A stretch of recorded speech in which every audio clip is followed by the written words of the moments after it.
Welcome back to the Context Channel. Let's dive into this intense geopolitical development. President Trump's aggressive push for a peace deal in Ukraine. Is this your final offer to Ukraine? No, not my. Sir, do you still plan? Sir, do you still plan? No, we'd like to get the peace. It should have happened a long time ago. The Ukraine war with Russia should have never happened. If I were president, it never would have happened. We're trying to get it ended. One way or the other, we have to get it ended. So Right. Ukrainian civil society is overwhelmingly against such concessions, making this decision all the more agonizing. So essentially, external pressure from both Trump's ultimatum and the Kremlin's maneuvering is colliding with internal red lines in Ukraine. It's a true geopolitical squeeze. Exactly. And turning our attention to Europe, things are equally intense there. The plan was drafted behind their backs with no consultation, and that has ignited major diplomatic fury. Yep, I can imagine. Right.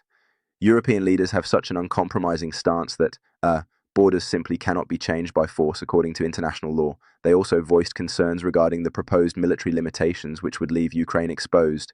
Yes, and headlines from G20 summits show that there's a clear pushback from Europe. Leaders from France, Germany, the UK, Canada, and Japan have made it known that peace in this context cannot be equated with capitulation. Exactly, that's a firm stance.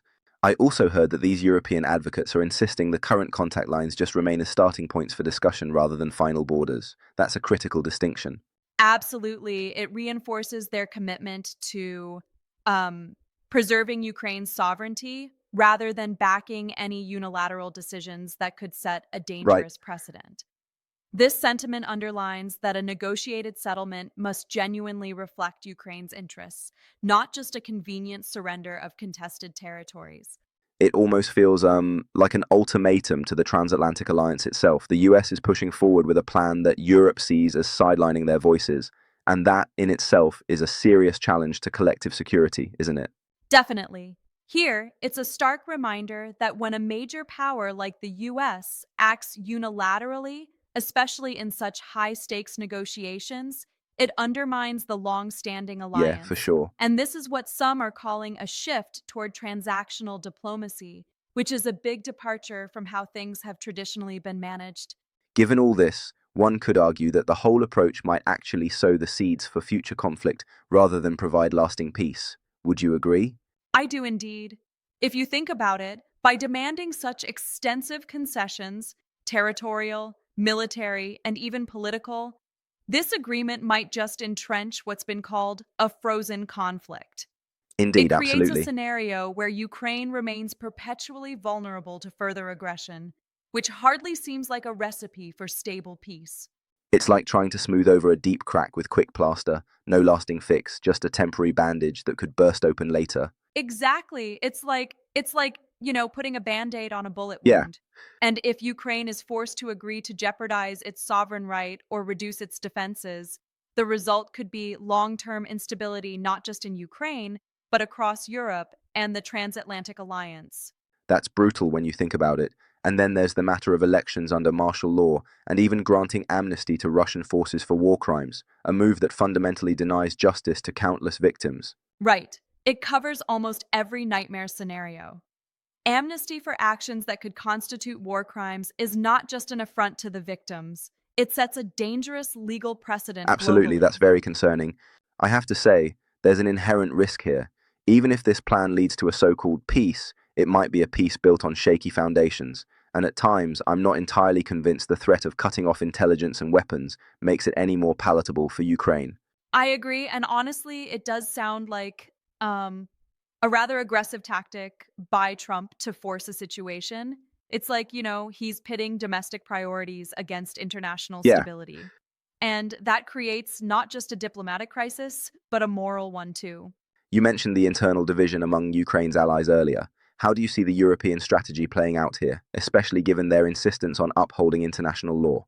Europe is employing what I'd call a dual strategy.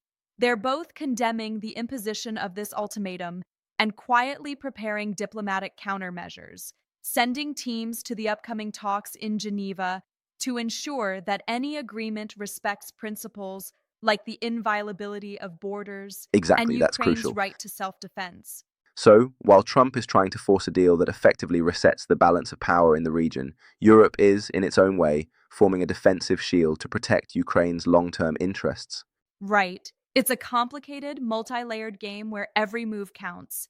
The political cost could be enormous on all sides. And what really gets to me is the question, what price should a free nation like Ukraine be forced to pay to end a war it didn't That's the start? million-dollar question. It really is. And if we zoom out a bit, this situation is also a stark reminder of the fragility of democratic alliances under the pressure of great power politics. The US, by going it alone, risks not only alienating its allies, but also, inadvertently, setting a precedent for resolving conflicts by capitulation. Exactly. It's a dangerous precedent. Think about it. If aggressors see that ultimate pressure combined with internal divisions can coerce concessions, what might that mean for global norms? Yeah, it's pretty unsettling. And here's a thought. Could there be a space for a negotiated peace that doesn't completely undermine Ukraine's sovereignty, or is the door closed on that option given the current pressures? That's where constructive engagement comes into play. President Zelenskyy is said to be working calmly with Washington and offering alternatives. There is hope that by engaging these tough talks, Ukraine might steer the negotiations away from complete capitulation, but it's a race against time with Trump's deadline looming. Right, that's a critical point. It feels like every decision made in these discussions ripples across not just Ukraine, but the entire global security landscape. Absolutely. The stakes couldn't be higher. The sovereignty crisis, the potential erosion of alliances, and the deep-seated risks of a frozen conflict. What's being decided now isn't just a chapter in a distant conflict. It's a test of our international principles for generations to come. Yeah, it's a pivotal moment. Well, if nothing else, this really forces us to re-examine what peace means in a modern world, whether it's true resolution or, as it might seem here, a surrender to the impossible. Exactly. It's a historical crossroads with moral, political, and security dimensions all hanging in the balance. Thanks for joining in on this deep dive into a truly complex situation. Stay tuned as events unfold and reshape the geopolitical landscape. Absolutely. Thanks for the insightful discussion.